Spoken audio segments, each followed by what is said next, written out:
All right, what's up, everyone? We are here at After For the Review with a special guest, Sam Jellinek. We had you on once before, but Iron Pigs announcer, always a great time to have you, and we really appreciate you coming back before your season gets busy, hectic, and you have no time for nothing but Lehigh Valley and the Phillies. Yeah, no, thanks for having me on. Yeah, we are today is 33 days until opening day. For us, that's March 29th, Okay. one day after the Major League opener. Yeah, that was actually one of the questions I had. I didn't know when the season officially starts for you. I mean, obviously the Phillies organization's down in Clearwater right now, so nothing going on in Lehigh Valley until that end of March timeframe then. Yeah, so for us, like for people who don't know, the way spring training works is literally the entire organization goes down there as far as the players are concerned. There's obviously the Major League spring training camp and there's the Major League Stadium, but then each organization has a legitimate campus of anywhere from 6 to 10. Basically, I kind of call them akin to high school fields as far as their perfectly manicured and everything, but there's no stands or anything like that, just pure baseball fields. Then they'll have some half fields, some training facilities, both medical, weight room, extra batting cages, stuff like that. So it's a full compound. So all 165 current minor league guys are down, or 165 Phillies organizational players are down there. So it's a lot to go through for them. And then for us, the players will come in typically about a week before, or not, a little less than a week before opening day. So we open on a Friday this year. So all the guys will start to trickle in that Monday. Some guys will have to stay behind as the Phillies wrap up their spring training schedule if they need extra bodies or whatever. But we'll have everybody hopefully fully there by that Wednesday. Are you going to go down there at all, Sam? Sore subject, no. Were you able to, but you're not? No.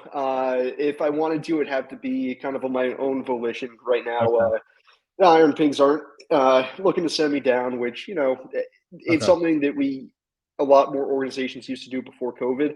And in the post-COVID world, once we stopped doing that, kind of hard to gain the traction to do it again. I understand. I'm sure you'll get to at some point, but yeah, I was just curious. No, I wish. Yeah, just to jump in here real quick. Obviously, the Phillies had a disappointing loss to the season, and I still feel like it's kind of hanging around with me. It's just one of those tough ones. And I was kind of wondering for you if it's still kind of biting to know they were probably the best team left and lost to a team they should have dominated. Yeah, no, something that it might even in years down the road, depending on what happens with this current core, might sting even more. In the moment, it hurt for me a ton. We're lucky enough that working for the Iron Pigs, our organization does a great job as far as when the Phillies get to the playoffs, they make sure that we get access. So I couldn't make it to any of the wild card or NLDS games just because of my schedule, but I went to games 1, 2, and 7 of NLCS. So that was a ton of fun. But being there for game 7, terrible, awful experience. Don't recommend it. So seeing it up close and personal like that, knowing some of the guys on that roster, and then we had our Phillies Winter Caravan at the middle of January, and Rob Thompson was there, and he spoke pretty candidly about it. He wasn't afraid to mince words and say that, the Diamondbacks came in, they came to Citizens Bank Park where, we've been unbeatable and they beat us. And, that's going to hurt for a long time. And, use this motivation to be better and analyze your mistakes, but don't try to harp on it too much as far as sadness, but figure out, okay, what can we learn from this experience? So everybody, at least within an organization, is using it in a constructive manner, but it's definitely still in the room. Yeah, it's weird how much it bites at me. I kind of felt like it was intense the week afterwards, but for some reason it's still hanging on, and I don't know why. Maybe it's because I haven't been on the field yet. Start the new season, rip off, get used to it. But that's good to hear that they're using it as motivation. I mean, I feel like that's the greatest tool right now, especially for a guy like Bryce Harper. He's so cerebral, and he kind of needs something like that to get him going. And hopefully based off his leadership, everyone else will follow suit, you know. I think that's going to be one thing as far as fans, hard to get over that loss because so many of the faces are going to be back. Typically, when you have a gut-wrenching, crushing loss like that with a core like the Phillies have, it's typically that last shot for that kind of team to have a chance to go deep into the postseason. You think 2011, Ryan Howard down on one knee after tearing his Achilles, that kind of thing, and the Phillies, never saw daylight again for a decade. So, but with this, it's different in that you hate losing out on that chance simply because I'm a firm believer in this, is that as far as quote unquote championship windows, you can have a window that's open and it gives you an opportunity to win a championship. But anytime you're legitimately within touching distance, you take everything you can and you bet it on that because you don't know if you're going to get back. Everybody talks about, sustainable winning, the Astros model, what the Orioles are doing right now. Well, the Cubs did that, but the Cubs won ahead of schedule in 2016. And then what happened? They never got anything again, and let alone that core that they had actually never really lived up to the potential that everybody had hoped they would get outside of that one World Series, which is kind of nuts to think about. So I'm a big fan of strike while the iron is hot. I feel like the Phillies front office has done that, pushing as far as they can to the upper tax bracket. And I think, if they want to, they will cross that threshold. Maybe not now. I'm not convinced Jordan Montgomery is the guy that they're going to do that for. I thought maybe Cody Bellinger, but that's not a perfect fit either. Obviously, he's off the table at this point. But I think come trade deadline, or even mid-season, if there's a need that needs to be filled, they're going to go attack it with as much as they can, knowing that, you only got so many bites of the apple while Bryce and Nola and Trey are young. Because once they get to the plus 35 with the contracts that you're on, you said, we'll care about that when we get there. You don't want to get there without a championship. Right. Yeah. You can only kick the can down the road so many times. And it's a good piggyback point based off the fact that, the Phillies didn't have an ultra sexy offseason. They kind of just brought in depth pieces. And, I kind of understand that you maybe want to shake it out. And one of those spots that I think is open for the taking is maybe the fourth or fifth pitchers on the major league roster. And they brought in a guy like Colby Allard, maybe a guy you'll see a lot this year, trying to work his way back. But is there anybody right now that you think is on the Iron Pigs that could make the jump to the major league roster and just kind of hold that spot? So that's a really tricky question. Just because of the way, like you said, the Phillies roster is currently constructed, you could conceivably say 24 of the 26 pieces they're decided. Basically, it's the last man on the bench as far as that outfield spot, Pache, Cave, maybe Weston Wilson, and then you're talking your long man reliever, like you said, Colby Allard, Spencer Turnbull. I think it'll probably be Dylan Covey just by virtue that he doesn't have any more options left. That, you liked what you saw with him towards the end of last season. You'll live with what, he'll offer you now. And if you need to make a change, you have Allard and Turnbull waiting in the wings. So I'd be honestly more likely to say one of the relievers, one of the final relief spots as far as it seems like it might kind of be Connor Brogdon's to lose at the moment by virtue, again, that he's out of options. He had one of the weirdest second halves of the season I've seen when he got sent down to Lehigh Valley, and that his stuff still looked pretty good. The fastball was live. The changeup had great movement, had good differential to the fastball as well, but just did not have good control and was getting hit very hard. But we've seen him get outs on the biggest stage. And I think that, that's still somewhere deep within him. And I wouldn't be surprised if he's able to find it again. Another guy who, nasty stuff, Junior Marte, he, in spurts, yes, the beginning of the year last year for him was terrible. But after that, he was a dude pumping 98, 99 mile an hour sinkers with a hammer slider. And it's like, you got something there. I'm always willing to err on the side of a guy who's got just raw stuff versus, a guy throwing 93, 94 Ched that's just not that good. So. Yeah, no, it's good to hear. And, I kind of thought maybe Micah Bell would be in that conversation maybe later in the year. I can't see maybe right out of the gate, but he's one of those guys that's interesting. Yeah, with Abel, I think it would take a long-term injury to get him firmly supplanted in the rotation.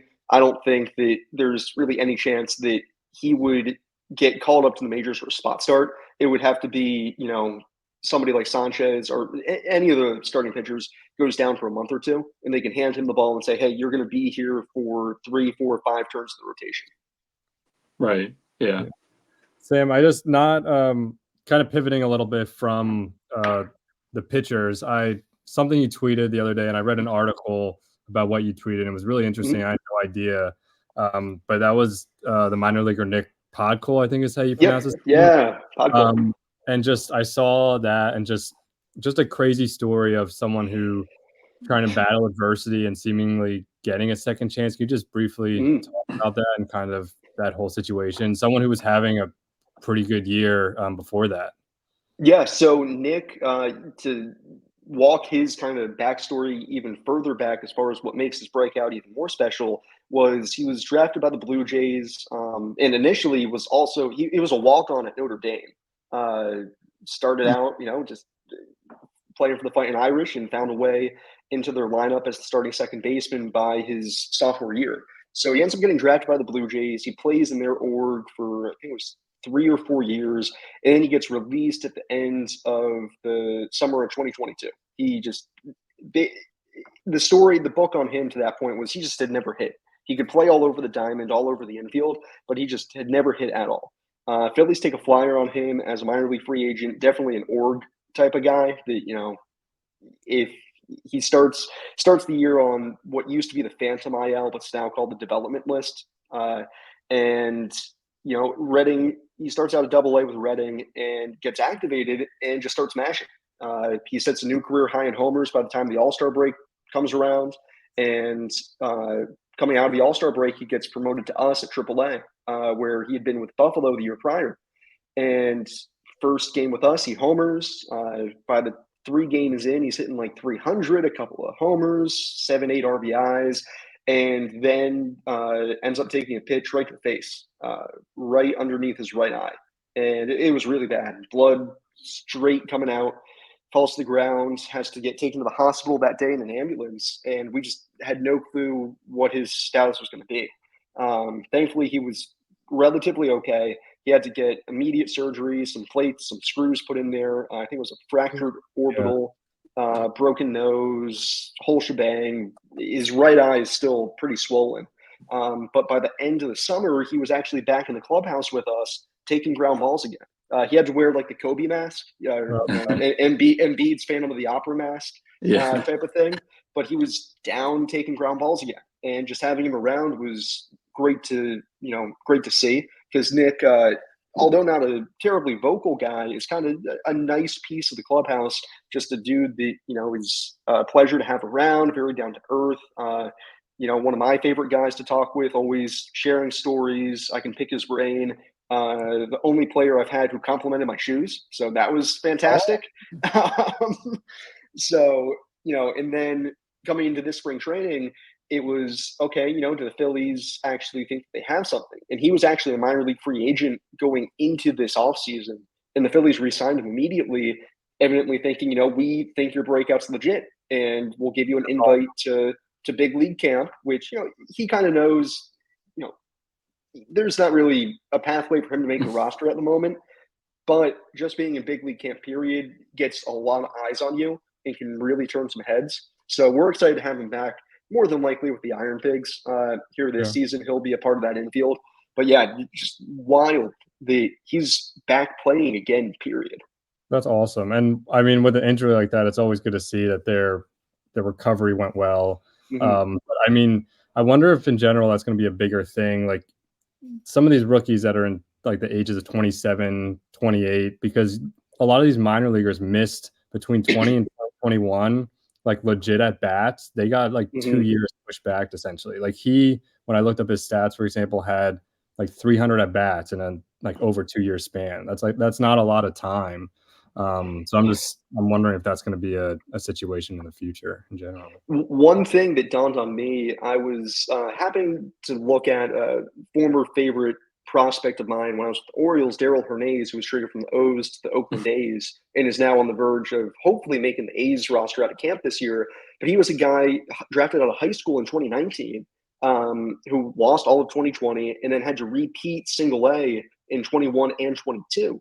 And with that kind of timeline, you'd think there's no shot he's going to get to the majors by 2024.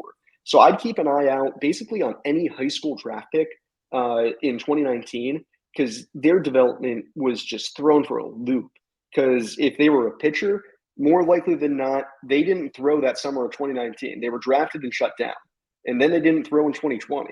And then come 2021, well, they might start back down in the complex, if not all the way, maybe at single A. And so that kind of ramp up is just abysmal. And I'd be curious to see if the hit rate right now in 2019 high school draft picks is just brutal. That's crazy. I'm surprised we haven't touched on that yet. I mean, we knew they weren't playing, but now that we're starting to hear about these guys again, we're like, oh wait, still, that's a good point. I mean, the only one I know of that's obviously been a success so far, 2019 from high school, is Bobby Witt, but he's an exception to the rule. He's an incredible talent. So it'd be interesting to see after you got obviously one or two guys that are going to succeed, what it looks like after that. Let me see real quick. First round, Rutschman, Witt, Vaughn, Rodney Green, C.J. Abrams, Brett Beatty, Keone Cavaco for the Twins. That has not gone well. Jackson Rutledge, Corbin Carroll, another good one. So, okay, so I'll take that back. The high rounds did pretty damn well. You might have a point with pitchers, at least. Those are all the hitters. Maybe didn't affect the development, but the pitchers, maybe there is a correlation there. Yeah. Blake Walston for the D-backs. Yeah, you never know. I'll look into it more. Maybe I'm on to something. Yeah, I like that. Well, me too. Yeah. Keep that in mind for fantasy drafting this year. There's later rounds. Yeah. But I mean, that could also be a good benefit for the Phillies if somebody like that can, pop up. It's almost found money. And then, like we were saying at the deadline, closer could be an issue down the road. It was a little shoddy with Kimbrel last year. And obviously you hope more people in health makes a difference. But, if you're able to find some guys, you can flip those and maybe get somebody who can help out for, a run down the playoffs.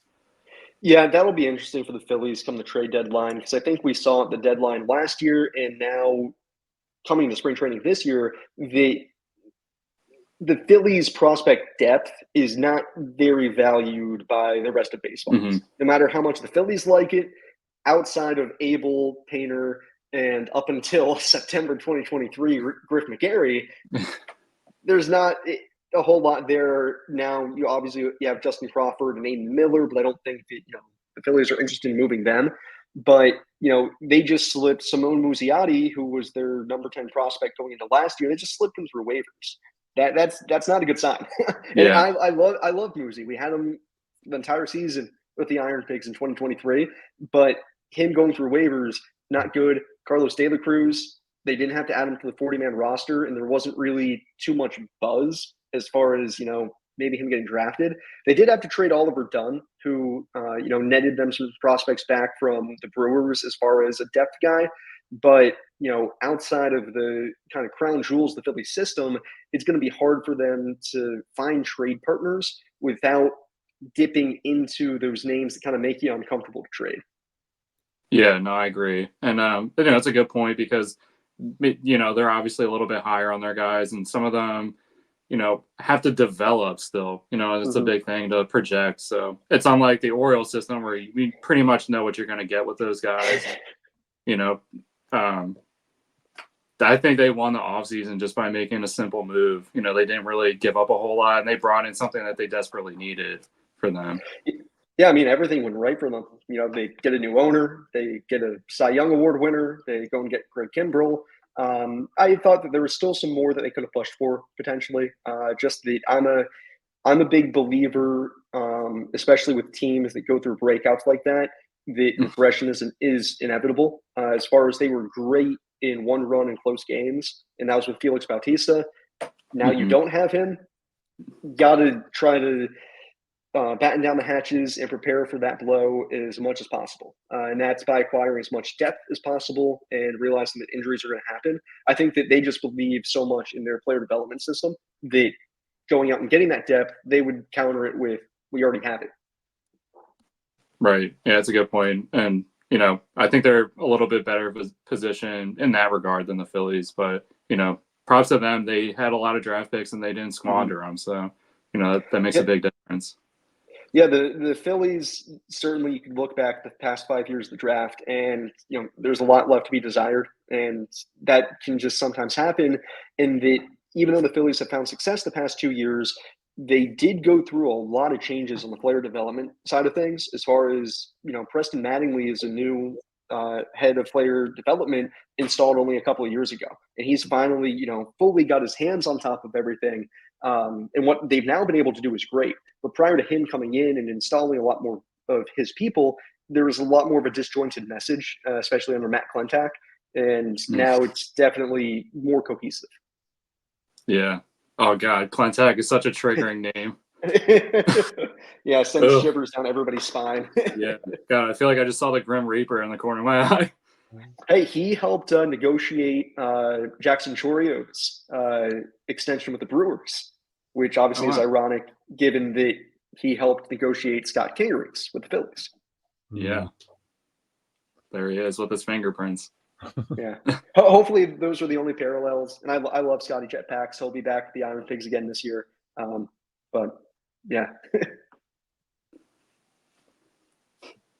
Yeah, Sam, and I kind of want to touch on this. We're talking about a lot of names that, maybe the average to more of an average baseball fan know. A lot of times, I don't want to say a lot of these minor league guys are no-namers, right? But we don't always hear about them every day until they get caught up and you're watching, Tom McCarthy say their name as they're coming up to bat and ripping all facts about them. But I wanted to ask for you more specifically while you're broadcasting. I mean, your roster is always changing. I mean, the Phillies roster, like their top team isn't even completely formed yet. And between, Redding and then the majors and then things coming and going, you got guys you have your guys that stay the whole year, but you have guys switching around too. In regards to like at the major league level, like I'm sure during games, and you could probably touch on this too, Kruk is given, like they're giving stats about the players, maybe where they came from, maybe how long they've been in the league, different teams they've been on, transactions, stuff like that. Are you given that as a minor league broadcaster, or is that like research and homework you have to do before games? So as far as any information about our guys, that's my own research and information, because kind of the joy of the minors is that, I am the broadcaster, but also the media relations department for the Iron Pigs. So, when we have visiting teams come in, I give them information about our players. They give me information about their players. So it's a two-way street, so to speak, so then I'm not completely, unaware of what's going on the other side. So that's at least how I get information about the other players, is talking with the other broadcasters. We all do media guides. So, that's a big 150, 200-page book of, right now our media guide for this year has 70 potential Iron Pigs as far as player bios that, I have information for. So, we're well stocked in that regard. And of those 70, maybe 35 or 40 will actually play for the Iron Pigs. And then there'll be an additional 40 who come out of nowhere to play for the Pigs as well. So that's to answer the question. Yeah, basically it's all internal. There's nobody else. But you help build that. Yes. Yeah. Oh, that's cool. I mean, it's nice that every team does it. So when you come in, so that's one downside is that not every team does, and not every team does it to a useful degree either. So everybody within the International League kind of knows who those teams are, and we get very frustrated with them. Like, for example, everybody understood last year that the Iron Pigs, we didn't have a media guide because I started 2 weeks before the season. There was no ability to get one up and running. So I made every effort that I could during the season to make myself as available to everybody else if they had questions, if anything was going on, if I could be a resource to them to make sure that they weren't going in blind. But there are other teams and organizations that just don't really value that, which, is kind of a culprit of the times as far as coming back to baseball post-COVID. A lot of things within minor league baseball have, both on the field and then on the front office side of things, on the business side, have been streamlined to, well, does this make us money? And, media relations and media guides don't really make the team money in a tangible sense. It makes us very competent. It makes us sound good. It's a good thing to do because that's how good organizations are run. But from a business side of things, printing 30, 40, 50 media guides costs, maybe 10, 20 bucks a pop. So that's money that they have to consider, do we want to spend? And some organizations said, we don't want to anymore. Yeah, for sure. Yeah. I mean, I would hope that visiting teams at least give you help in pronouncing names and such. Yes. Yeah. I mean, that alone, I'm like, I would hope that I'm gonna say right now, one of them is probably the A's. You don't have to name drop, Sam. Just the A's organization. So I can't say anything about that because Oakland does not have an affiliate in the International League, so they're safe. Oh, I didn't even realize that. Okay. That's true. Yeah, it's the name thing's hard enough, and then you obviously like having the book. But I kind of wanted to touch on this. I didn't get a chance to ask you last time, but ever since you've been a broadcaster in the minor leagues, you've been by yourself. You don't have a commentator. Oh, you want to wait a minute? You want to wait? Yeah, you're good. Are you sure? Yeah. Okay. No, you're fine. So, I was gonna say, ever since you started broadcasting, while you were in the minor leagues, you haven't had like a color commentator alongside of you. And while you're trying to sift through the books and make sure you get the names right, is it a lot harder doing it by yourself? Like, do you wish you had someone there? Do you sometimes like it that you can kind of call the shots all the time? No, I totally wish that I had somebody else. I've been lucky in there have been instances in my career where I have worked with a partner.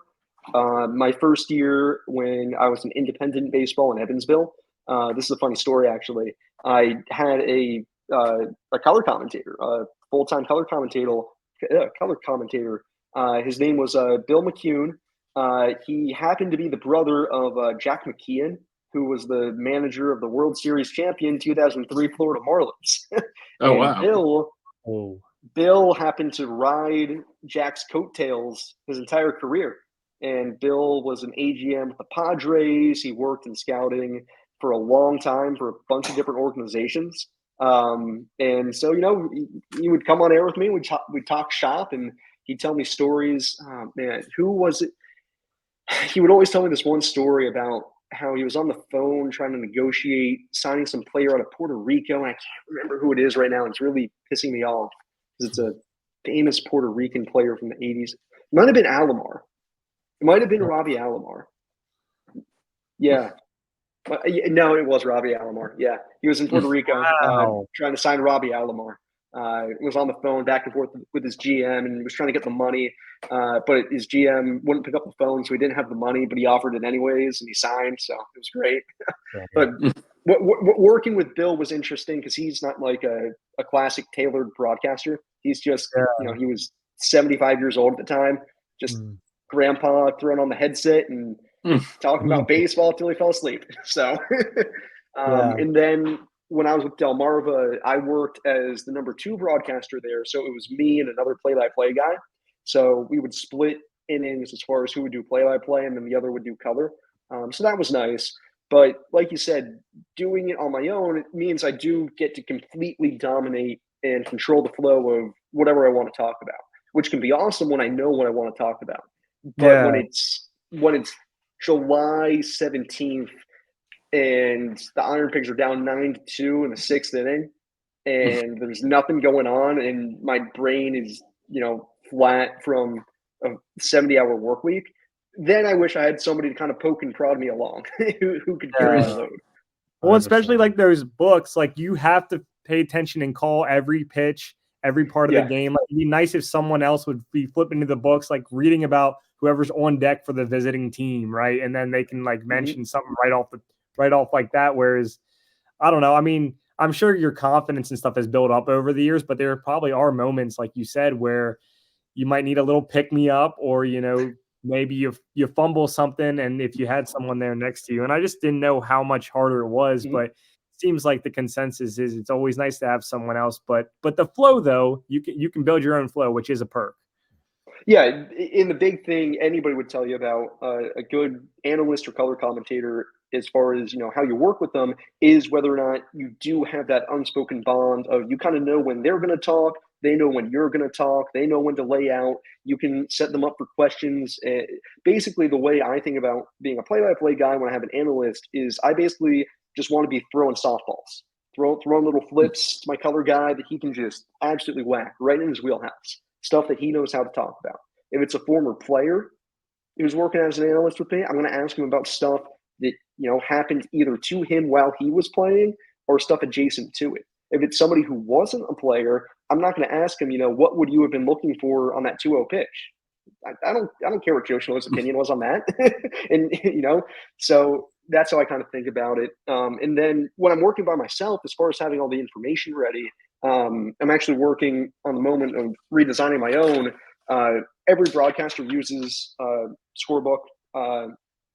Some write down all the information that they might want to use in the broadcast that day, as far as stats, numbers, stories. I have that ripped out right now because I'm redesigning it on my computer.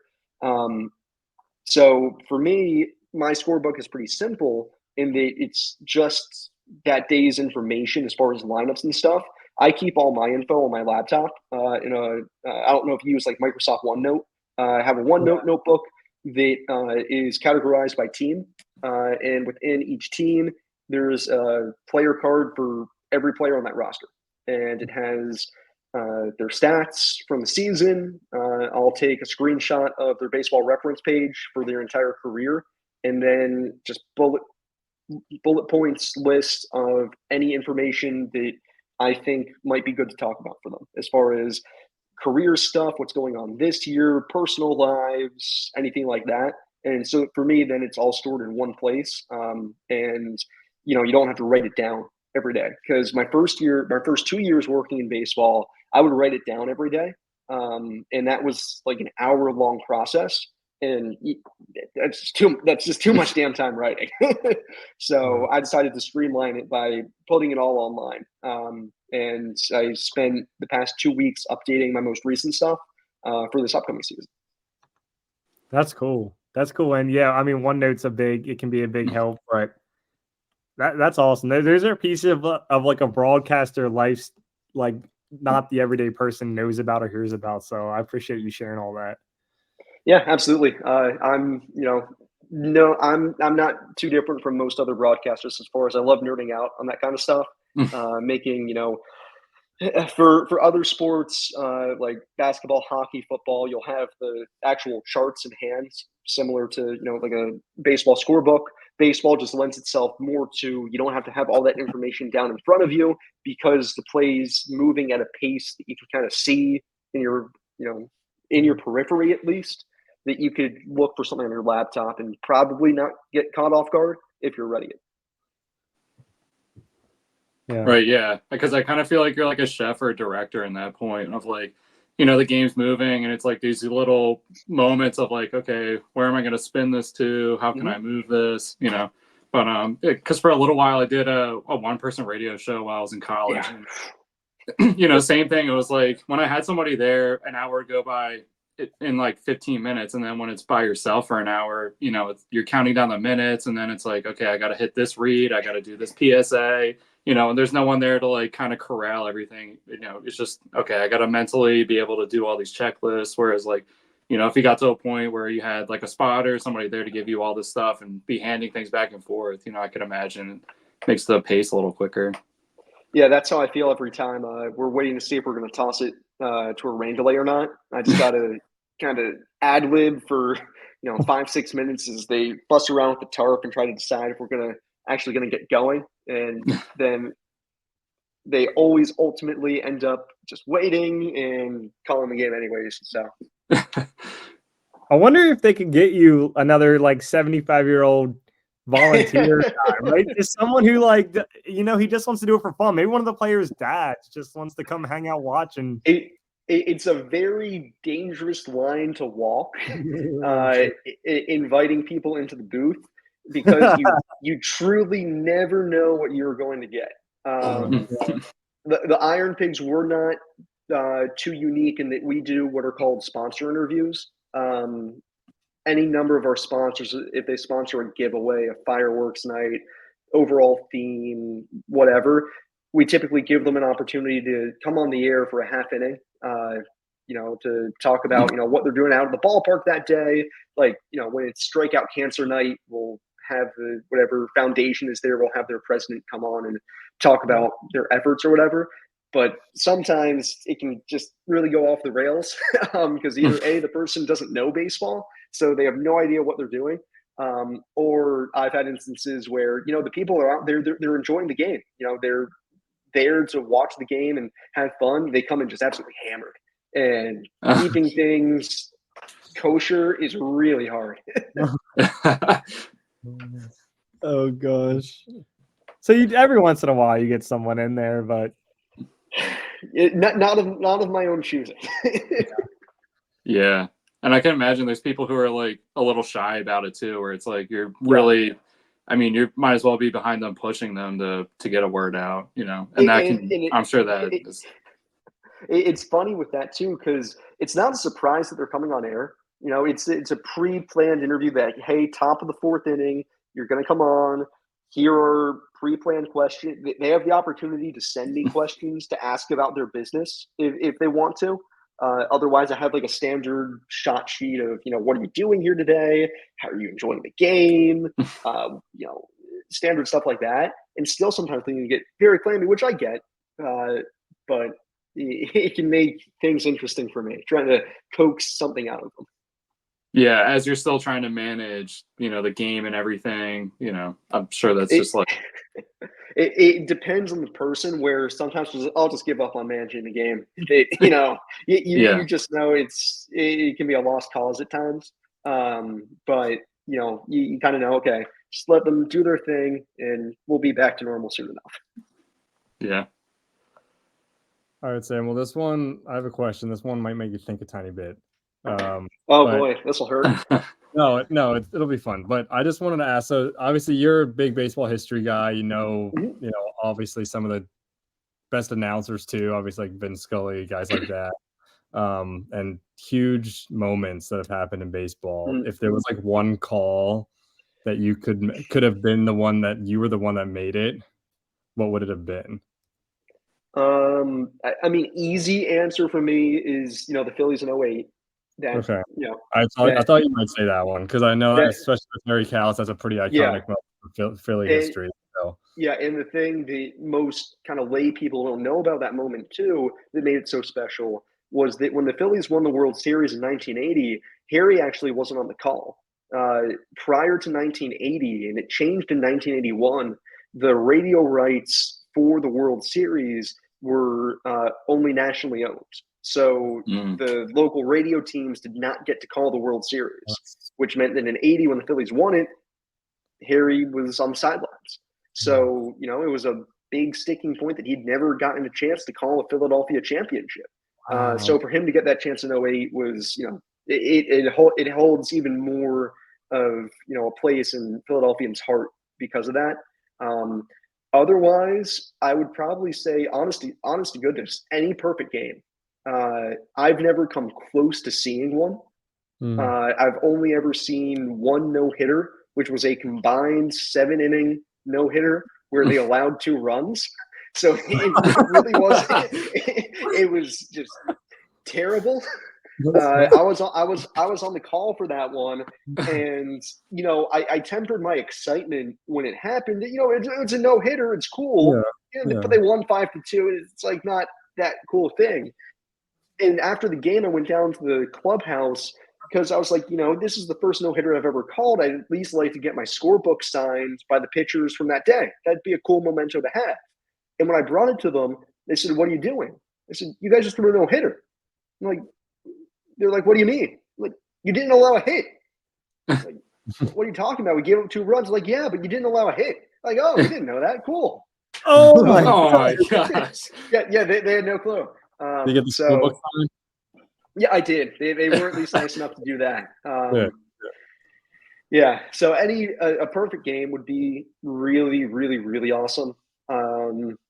Otherwise, I mean, I think iconic moment in my head is always Gibson's home run in '88. You know, because that has so many different amazing calls. You know, you have Scully's call on it. You have Jack Buck, Don Drysdale had a great call on it as well.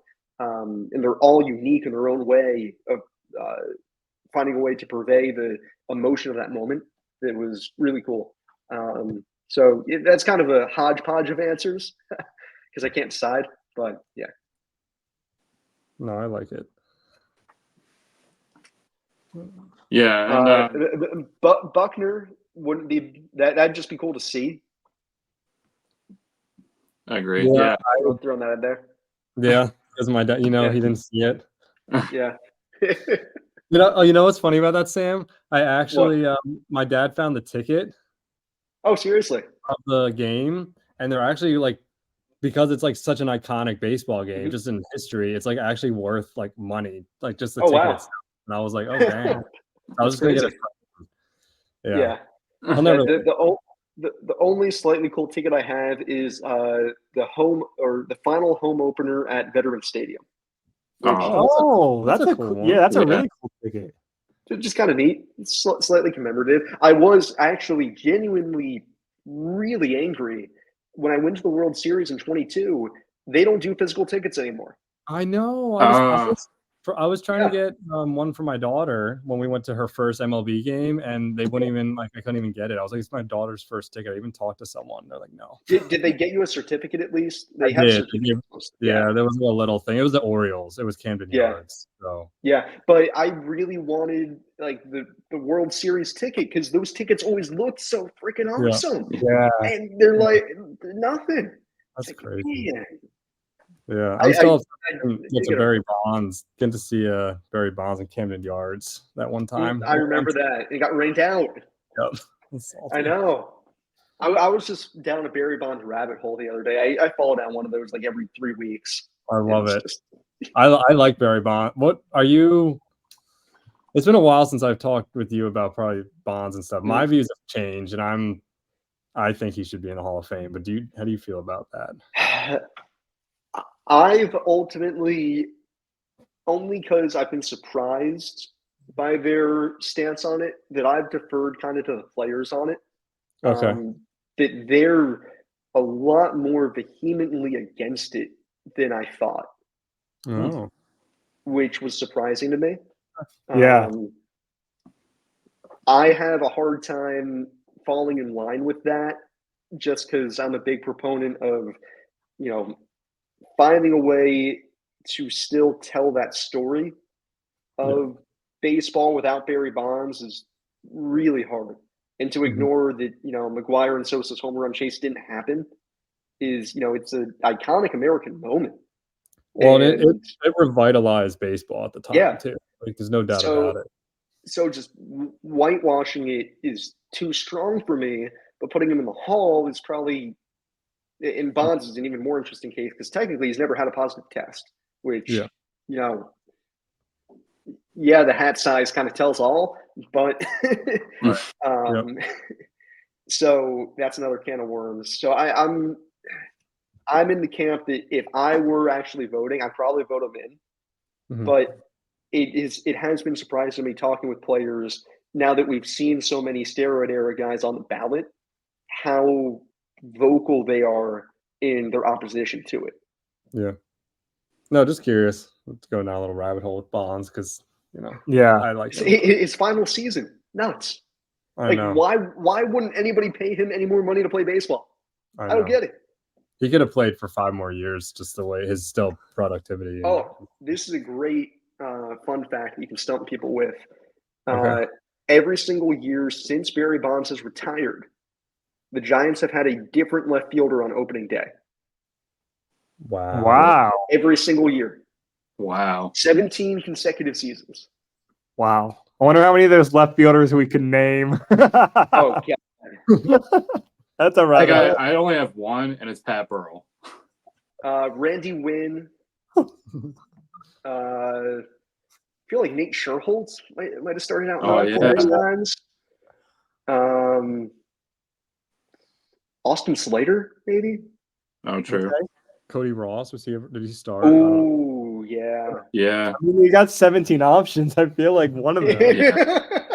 That's a crazy stat, Sam. I've never heard that before. The other stat I heard about Bonds was that he has I think has 17 more intentional walks than the entire Rays organizational history. Yeah. Holy smokes. Like it's genuinely hard to wrap your head around that he walked 232 times in a season. Yeah. There are a lot of seasons in baseball where the hit king does not get 232 hits. Yeah. And he still found a way to hit like 50 homers that year. Yeah, that's crazy. And it's weird because like the steroids obviously helps power and stuff like that, but you can't change the fact that you have to put the eye on the ball too and make all that stuff happen. So I feel like that's kind of where I'm like, okay, the beginning half of his career, yeah, maybe it was a little bit different body shape wise, but he still had to do all those things. It's still intangibles that people don't have. And he was still a Hall of Famer in that first half anyway. Had him in the first half. Yeah. Based on a lot of reading that I've done, what they say actually is the most beneficial aspect of the steroids is, yes, it's, you have the extra strength gain, but over the course of a baseball season, it can tend to actually be the fact that you need less recovery time, that on just a day-to-day basis, you feel better. Because playing 162 games, 180 days is going to drag you down. And being on the juice or greenies will make you feel a little extra pep in your step day in, day out. Yeah. And you have to imagine the MLB was somewhat complacent in the fact that this was going on. And, I can't imagine they had no idea at all at any point that this was happening in their clubhouses. Yeah, we're going to look back at Bud Selig's commissionership, and everybody already has asked a lot of questions, but he put the ball in motion for a lot of different things. Yeah.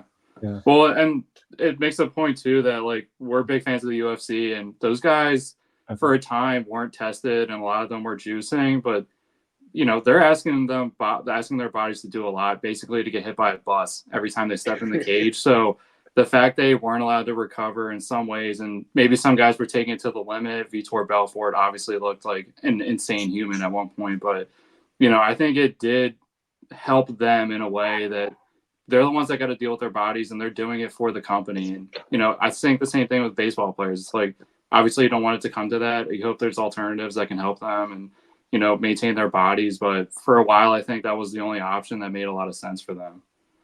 Yeah, no, and especially now that more teams are drilling deeper into helping players with their, obviously, just their physical regimen, but with their nutrition, their just general overall life plan.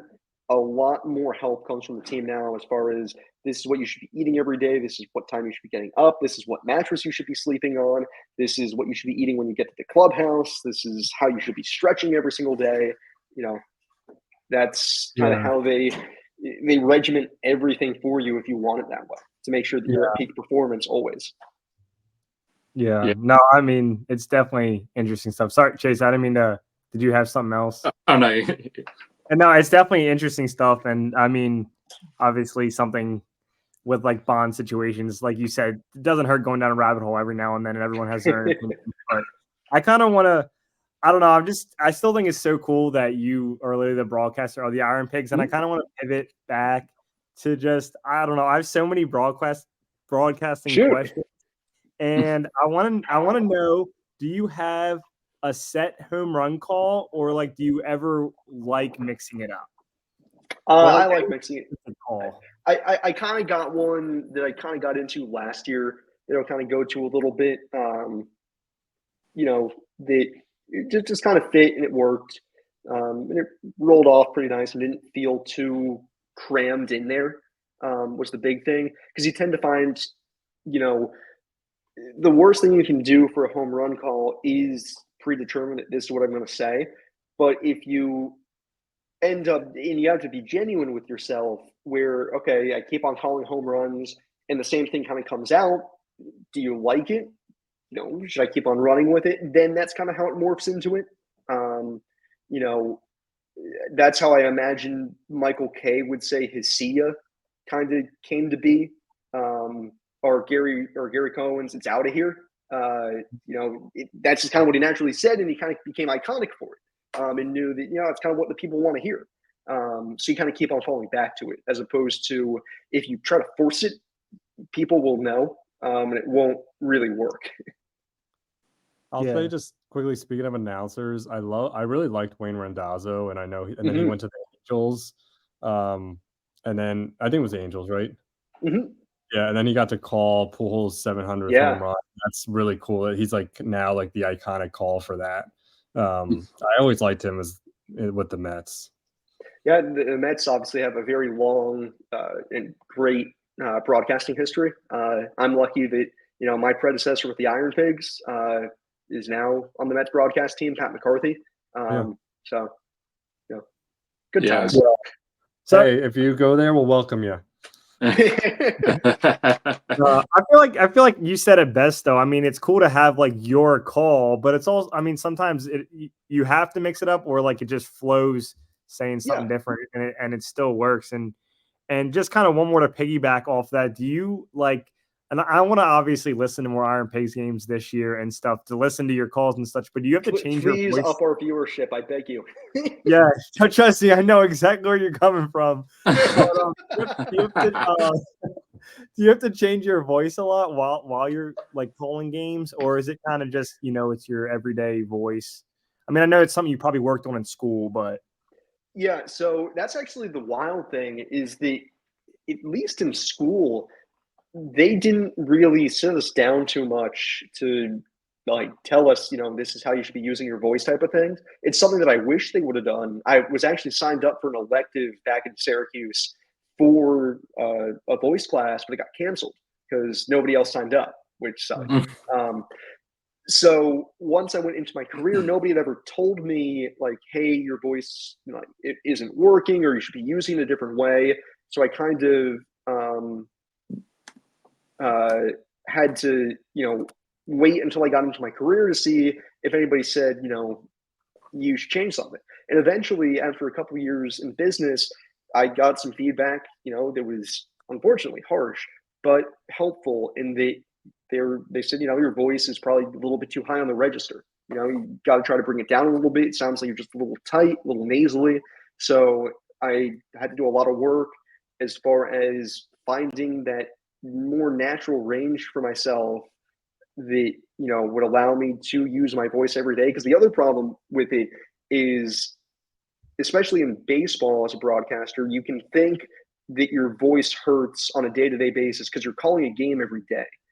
But really, if you're using your voice correctly, you shouldn't have too many problems. But I always attributed my voice soreness to the fact that it's baseball. That's what happens. So I got somewhat lucky with COVID, and it gave me a ton of time to work on it and figure out, okay, how do I kind of change this and morph it into something that I'm comfortable with, I still feel is me, and it's just my natural voice. Because what you don't want to do is go to that broadcaster voice, that big, here's a big swing and a miss, like that doesn't work. So it took me a long time, but now kind of how I'm talking now is basically what I go with. This probably is a little bit more refined, a little bit more, I kind of think of it as kind of more in the chamber, so to speak, as far as more oomph behind this voice, as opposed to the regular talking voice. But that's just because you're projecting better. When I'm having a conversation with just one person standing next to me, I'm not projecting to them, because I'm just talking. But when you're on air, you have to project a little bit better, because even though that projection isn't in itself completely natural, it's what people expect from broadcasters. Yeah. You don't want to sound too canned or too broadcastery, but you don't want to sound so completely casual and lackadaisical that they don't know that you're a professional. So it's a very fine line to walk and an extremely frustrating one to try to find. Yeah, I mean, sometimes you got to take the positives out of that 2020, 2021 timeframe. And it seems like, I mean, you never know how far a voice can take you. And it's nice that at least you were I mean, you maybe not were completely self-aware, but you knew like this is something that's I can do, and you worked on it. And I mean, I think broadcasting is most notable in baseball. I feel like you have the best calls and broadcasters out of all sports. It all kind of funnels into baseball. I might be a little biased with that, but I think you're at like you got a really cool job, and I'm just pumped for you. And it seems just hearing how much knowledge you have on both sides. Like the baseball side's obviously cool to talk to other baseball fans, but I like hearing like the stuff you just talked about. And I appreciate you really opening up and explaining, because it's a lot of work. You don't just sit there and call a game. Like I wish. Sometimes, you know, I'm listening to sometimes like the ABC announcers or, you know, ESPN's Monday Night Football. I'm like, oh, I could do that. But I know that some of these people, you and people alongside you have to put in the work. And I'm glad that, you know, you got this Iron Pig jobs last year and you're able to come back again this season. Yeah, it's actually kind of funny and slightly counterintuitive. You mentioned like the ABC guys, your major network type of stuff. As you actually go up the ladder into bigger roles and bigger networks and bigger assignments, not that it becomes easier because there's more spotlight on you, there's more eyes on you, so every mistake is magnified, but you have more help. You have a statistician, you have a spotter, you have a makeup person, you have an audio person, you have everybody else is gathering the information for you and delivering it to you. And then you then funnel it down and parse through it and decide what you want to bring on air and how you want to present it. So there's essentially at those levels, I like to think of it a little bit less of kind of that leg grunt work as far as, you know, the real nitty gritty of, you know, having to dive for some information, but it allows you, if you're a really good broadcaster, to use that extra time to be more present at the team shoot-arounds or the practices and talk to people and really find stories and collaborate with your directors and your producers so that you can create a great telecast. You know, you don't want to fall into the trap of, well, now that I don't have to track down all this information, I'll just show up, call the game, and skedaddle. Yeah. You know, the good ones, your Ian Eagles, your Sean McDonoughs, your Joe Bucks, they still put in that groundwork to try to get it done. I know that, you know, that was a big, not that he was necessarily doing that, but it sometimes felt like it, why a lot of people didn't like Al Michaels this year. Was it seemed like he was, you know, showing up for the job and then leaving. Yeah. That's a good point. Yeah, he did. I felt like it wasn't just the same as him doing those Sunday night games for sure. That's a good shout out. But Joe Buck, I mean, I remember plenty of years of him flying back and forth between the World Series, and I don't know if he was doing Monday Night Football at that time, but there was a lot of back and forth he had to do. And I mean, I hated Joe Buck. I thought he was terrible as a broadcaster.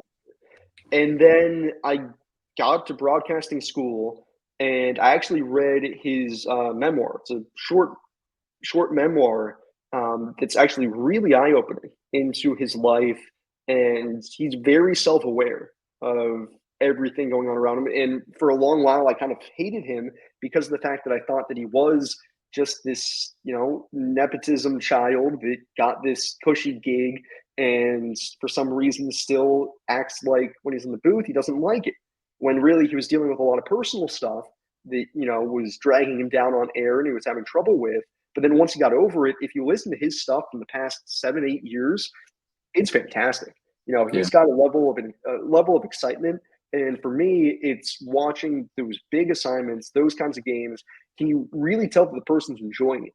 And can you tell that they're enjoying it not because they're getting paid millions of dollars to enjoy it, but because they enjoy genuinely being a part of the spectacle?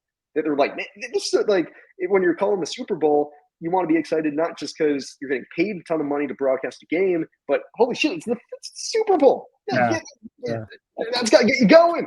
Yeah. No, I like hearing that. I used to hate Joe Buck too. Not that I like love him now, but I feel like at least just thinking about like just all of his assignments he's done. I mean, you have to give the guy some credit, and it seems like there's even more to it than that. So that's nice to hear.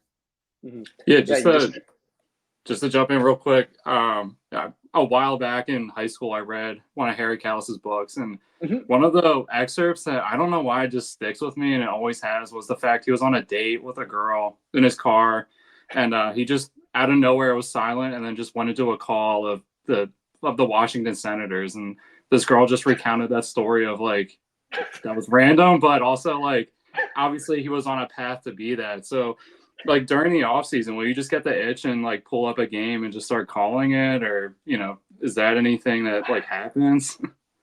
Kind of yes and no. For me, I can just sometimes this will sound wild, but you just kind of get in the doldrums of winter, a little bit of anxiety, like, shit, do I remember how to do this? Yeah. like if I start the engine again, it's gonna turn on, right? So sometimes you feel the need to do that, but I'll kind of work on my voice during the off season and run through some stuff, and sometimes that will include pulling up a half inning and just kind of ad-libbing it as I can be. I've never actually really been, and I've always thought it's funny. I was never one of those kids that there's a lot of other students I met at broadcasting school who claim, when I was 5 years old, I would turn off the TV or mute the TV and I'd call the game. And every time my friends would play Madden, I wouldn't play. I would broadcast it instead. I'm like, what a nerd. Just go enjoy it. Yeah. So I was like never like that. But now that I've understood the art of broadcasting, I love it. But not to the point where I got to turn off the TV or mute the TV and do it myself. I just love the craft. I love being able to watch a broadcast and understand what they're doing or what they're trying to do, and being able to follow along with that is cool. If at times slightly frustrating that I can't just turn it off in my head. Right. Yeah. Yeah. Because I imagine part of you is watching the game, but also, okay, what is Joe Buck saying? What is Kevin Harlan doing in this call that conveys this emotion? Like, he may be on the radio, but man, he paints such a perfect picture where it feels like I'm on the sideline watching the same moment with them. And, he had that viral call of the Furman game, and the camera was on him, and he was obviously embarrassed by it because it was taken away from the athletes. But it was just really cool to get that peek behind the curtain to see him like in the moment of like, my mind is blown. And you could just see it in his voice, and everyone's reaction was speechless. But he's the guy who just has to paint. He has to give it to you, and he does. And it's like, man. For me, Kevin Harlan is the epitome of what it means to be a broadcaster, as far as connecting what you're seeing on the court or on the field with the emotions that your respective viewership or listenership is feeling. That is what a broadcaster is supposed to do, is be that conduit between those two things. And that's why some people love broadcasters or why they hate them. Why so many Philadelphians love Harry Callis is because he was consistently an amazing painter of the emotions that Philadelphia fans were feeling. He was always in touch with it. That's why people love Gary, Keith, and Ron, is because whatever the pulse of Mets fans is, they're typically right in line with it and able to convey it. And to me, that's the ultimate thing to achieve. And with Harlan, he's just the master of using his voice to get that emotion across, because that's really hard to do. You think, oh, I can just like sound excited, but how do you get to that level of excited or that level of mind-blowingly awesome? Because there's a difference between the two. And trying to figure out if you have that in you is like scary. And you're going kind of into uncharted waters as far as, trying to essentially connect your emotions with your voice, which was something I didn't understand for a long time. But eventually I got to that point of knowing that, if I want my home run calls or big plays to sound the way that I want to, or even just for me, the big thing I like to work on is just regular gameplay. And, it's the middle of the fifth inning. is nothing happening, but I want people to know that I'm enjoying myself and having a good time. Can people hear it in your voice that you're smiling, that you're happy, that you're excited to be there? Trying to find that warmth is hard. Something I'm still working on, but that's the idea. Yeah. And do you have one more thing, Chase? Yeah, no, I was just gonna say, like, I mean, it means a lot too, because there's times when a game where I'm like, I can't do this. Like, I gotta, like, they're ruining this experience for me, and it's not anything, personal against them. It's just like you know, maybe like get me into this. Tell me what's happening on the play. Who was that player? Where is he from? What was in it? It seems like some guys are like half looking at their partner, and it's like. I don't know. It's kind of killing this experience for me, Whereas other guys, I get goosebumps thinking about them. Where it's like I'll see who's calling the game, and it's like, I'm excited for this game, and also the fact that the experience as a whole is going to be, above what I'm expecting. And it can be difficult as a broadcaster sometimes just to kind of block out outside noise and like really be isolated and just have the phrase that everybody kind of loves nowadays is be where your feet are. And that really applies in broadcasting, in that if you're not firmly entrenched in the moment before you, you're not going to be able to connect with your audience about what's going on. And sometimes that can be hard when there's other things happening in your life. But you try to get through it with the reminder that you're getting paid to watch sports. Right. Yeah. You have the greatest job in the world. You're getting to see things and meet the people who are putting moments that are going to last for a lifetime, Yeah, exactly. Yeah. Yeah, no, that sounds good. And I think we could keep talking for another hour, but I don't want to keep the time, Sam, because it's been really good. But do you want to just quickly end with the Immaculate Grid? Oh, yes. Did you do it today? I have not done a grid in a while. Okay. All right, let's do it. We'll end with that. You carry the team. I probably won't guess LaTroy Hawkins this time, but we'll see what happens. Oh yeah, you had the miss. I had the miss. Yep. I forgot about that. I'm owning it. I'm gonna own it. All right, because can everyone see this? Oh yeah.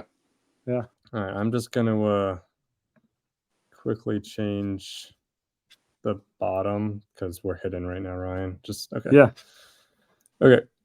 Oh, I'm now realizing as well, I have the ability to show my screen. I could have showed you guys my OneNote notebook, but I can if you want. I can if you want once we're done. Yeah. I'd be interested. Yeah. All right, let's see. All right, here we go. You guys ready? Let's do it. All right. Did you share? No, it didn't load for me. All right. No, I just shared it. There we go. Okay. Oh boy. All right. I know you're looking for LaTroy Hawkins. He's not. He was never. I think Edwin Jackson might be in this somewhere. Maybe not. What about? I think I'm just looking at the Diamondbacks and St. Louis column, and it's getting me excited. Didn't Flash Tom Gordon? Wasn't he on the White Sox and Yankees? Maybe not. Oh, I think so. Miles Michaelis, Rangers Cardinals. Yeah, I like that. It's a good one. Bazinga! Look at that stash. Oh yeah. You could do like the easy Joey Gallo for the Rangers Yankees. I know it's kind of might have a high percent, but that's not terrible. Oh no, that's not bad at all. People probably wanted Mark Teixeira for that one. Oh, that's a good one. Yeah. Rangers Diamondbacks. I mean, Randy Johnson for that one, or no? Johnson, Kurt Schilling. Trying to think of any. I'm trying to think of Madison Bumgarner. Oh, he was on the Rangers. Or D-backs. 2,000 plus strikeouts. Sorry, I was thinking something else. Pretty good for Bumgarner. Although I'm kind of curious, did he get to 2K? He must have. Right? I know he was bad at the end, but was he that bad? I think let's go for it, Sam. I like it. Yeah. I like it. All right. This White Sox column is throwing me for a loop. I'm not gonna lie. Yeah. What about Gordon Beckham? Wasn't he on the Cardinals and White Sox? I think so, right? I don't know if he was on the Cardinals. You don't think so? At I the don't end of his remember career? I don't He know. bounced around a lot at the end. Yeah, he did. I feel like the White Sox are one of those teams I can't think of a lot of players I feel in like- general. Flash Gordon might have been. Jermaine Dye, was he ever on the? I don't think he was. He ever on the Cardinals? Trying to think of like some of that 05. Yankees, White Sox, Damaso Marte. Dang. That's a pull. Wait, how do you spell that? D-A. A-S-E. Or A-S-O. DAASO. Or D-A-M-A-S-O. Yeah. This. Yeah. Okay. Dang. Holy Whoa. smokes. That's a pull. Sam, I've never even heard of him. Oh, we could do Lance Lynn for the Cardinals. Yeah, I was about to say that's an easy Yeah. one. That's true. That's a, yeah. Okay. What about like Omar Infante? I don't know, someone like that. I know. I was thinking like a middle infielder. Or, Yeah. I don't. Alejandro De Haza keeps coming up in my head, but I don't think he ever played with Arizona. Chris Owings. Did he? AJ Pollock. Oh, Yeah. For the White bang, Sox. bang. Nice. I forgot he was in the White Sox. Arizona and the Rangers. What was your gimme you said earlier, Ben? Gimme. Oh, wasn't it Kurt Schilling or? For 2,000 strikeouts. Oh, Who did you say? Randy Johnson? yeah, that was also 2000. that Does was also- Roger Clemens have 2,000 strikeouts? Yes, Oh, yeah. Rogers got 48. he's got I know. over 3,000. I know it's not a ultra sexy name for Oh, a that's deep pull. Cardinals, you can go Adam Wainwright. That's an easy Yeah. one. Oh, yeah. Yeah, that's Carpenter. Does he have 2,000? I was thinking if Carpenter got to 2K because he was hurt a lot. I mean, you go Yeah. like Bob Gibson, probably. Yeah. Oh, true. Yeah. Gibson. Let's go Wainwright. Wayno. All right, last one. All right, last hit. Come on. Trying to We're think so of somebody really obscure. I'm pretty sure. I'm in. I'm so in. Trying to think Rangers and Diamondbacks. Good. Okay. My intuition was right. He did not pitch for them. is Giovanni Gallardo? Is he on? Oh, Oh gosh. who the Nomar Mazzara.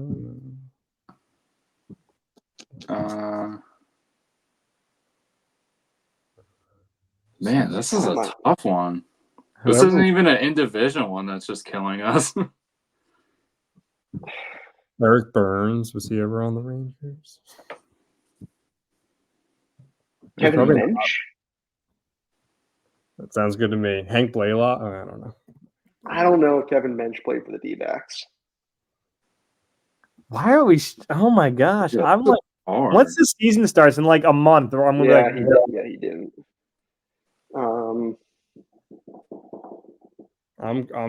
I think, was it Kevin Munch? No, it's not Mensch. You don't Nah. think it is? No. Then no one's got anything. no, this is wild. Man, they both were kind of dumpy organizations for a little bit. So I have like a bunch of guys. Arizona. Start rattling off names. Someone's got to fit. It's probably gonna be a reliever. Well, it's for sure.